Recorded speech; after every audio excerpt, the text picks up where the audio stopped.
जीवन दो स्तर पर घटित हो रही है।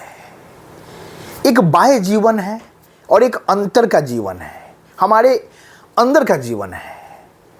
अब हमको ये विचार करना है कि हमको किस जीवन के प्रभाव से प्रभावित होना है। दोनों जीवन हमको ही जीना है।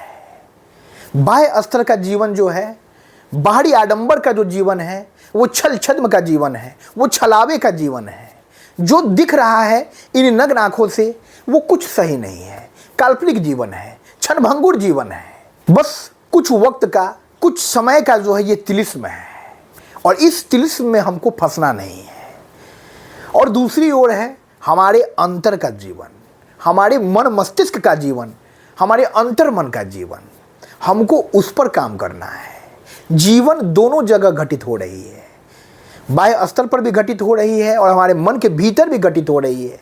लेकिन दोनों जीवन में अंतर ये है कि बाह्य जीवन जो घटित हो रहा है उस पर हमारा कोई बस नहीं है। हम उसको अपने हिसाब से नियंत्रित नहीं कर सकते हैं। बाह्य जगत में घटने वाली घटनाओं को हम अपने मन के हिसाब से संचालित नहीं कर सकते हैं। लेकिन दूसरी तरफ जो अंतर का जीवन है हमारा, जो हमारी स्वयं की संपत्ति है, जिस पर हमारा पूर्ण अधिकार है, हम उसको अपने हिसाब से नियंत्रित कर सकते हैं। हम उस घोड़े को अपने हिसाब से लगाम दे सकते हैं। हम उसकी गति को अपने हिसाब से मोड़ सकते हैं। तो हमको समझना है इस जीवन में हम उस पक्ष पर ज़्यादा काम करते हैं जो हमारे बस में नहीं होता है। इंसान की ये फितरत है कि जो हमारे बस में नहीं है उसको अपने बस में करने के लिए वो अपना पूरा उम्र बिता देता है, वो अपना पूरा उम्र गुजार देता है, लेकिन अंत में जो है उसे असफलता मिलती है। तो हमको अपने अंतर पर काम करना है, हमको अपने अंतर मन पर काम करना है और इसके भीतर जो जीवन घटित हो रहा है वो अद्भुत है, वो अलौकिक है, वही शाश्वत जीवन है जिसका अंत कभी नहीं होना है। इस शरीर को मिट जाना है, इस काया को खत्म हो जाना है, हमारे वजूद को, हमारे नाम को मिट जाना है, हमारी धन दौलत संपत्ति शोहरत सबको खत्म हो जाना है। लेकिन हमारी आत्मा को, हमारे अंतर मन को, हमारे भीतर घटित होने वाली जीवन को कभी खत्म नहीं होना है। तो इसलिए हमको अपने अंतर जीवन पर काम करना है, हमको अपने अंतर मन को सुदृढ़ करना है, हमको अपने मन को इतना मजबूत करना है ताकि इन बाह्य घटनाओं से हम प्रभावित नहीं हो। इंसान अपने जीवन में सबसे ज़्यादा प्रभावित इन बाह्य कारकों से होता है और वो इस कारण से प्रभावित हो जाता है कि बाह्य जगत के जो भी कारक है, जो भी घटनाएं हैं, वो अधिकतम जो है नकारात्मकताओं से भरे हुए हैं और ये नकारात्मक जो पक्ष है वो हमको कमज़ोर करने का प्रयास करते हैं और हम कमज़ोर उस स्थिति में होते हैं जब हम भीतर से मजबूत नहीं होते हैं।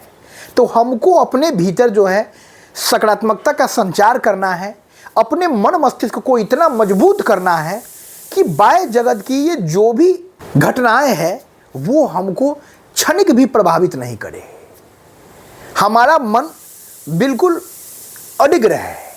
तो इसके लिए हमको अपनी दैनिक दिनचर्या को बदलना है, हमको स्वच्छ जीवन जीना है, हमको ईश्वर के सानिध्य का जीवन जीना है, हमको ध्यान की शरण में जाना होगा, हमको योग की शरण में जाना होगा, हमको प्राणायाम की शरण में जाना होगा।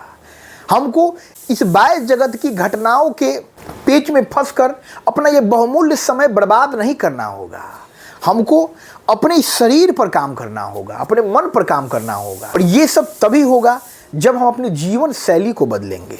जब हमारा जीवन शैली बदल जाएगा, जब हम एक सुव्यवस्थित दिनचर्या का अनुसरण करने लगेंगे तो खुद ब खुद हमारे जीवन में सकारात्मक बदलाव दिखने लगेंगे। तो सबसे पहले आज से अपने जीवन शैली को बदलिए। यदि हमको सुबह में देर से उठने की आदत है तो हम उस बुरी आदत को छोड़ दें। यदि हमको देर रात में सोने की आदत है तो हम उस बुरी आदत को छोड़ दें। आजकल मोबाइल का ज़माना है, इंटरनेट का ज़माना है, हम कई घंटे बैठ के रील्स शॉर्ट्स स्क्रॉल करते रहते हैं और बेवजह जो है अपने इस बहुमूल्य समय को व्यतीत करते रहते हैं। हमको समय को काटना नहीं है, हमको इस समय को जीना है, इस क्षण का मजा लेना है, क्योंकि जो भी वक्त बीत रहा है, जो भी बहुमूल्य क्षण बीत रहा है, वो फिर लौट कर नहीं आना है। इस दुनिया की तमाम धन संपदा भी जो है उस गुजरे हुए क्षण को वापस नहीं ला सकती है। तो हमको उस गुजरे हुए क्षण का महत्व समझना है। इसलिए हर वक्त जो है खुलकर पूरे उत्साह उमंग के साथ जीना है, ताकि कल हमको अपने जीवन में मलाल ना हो कि हमने अपने बहुमूल्य समय को व्यर्थ कर दिया।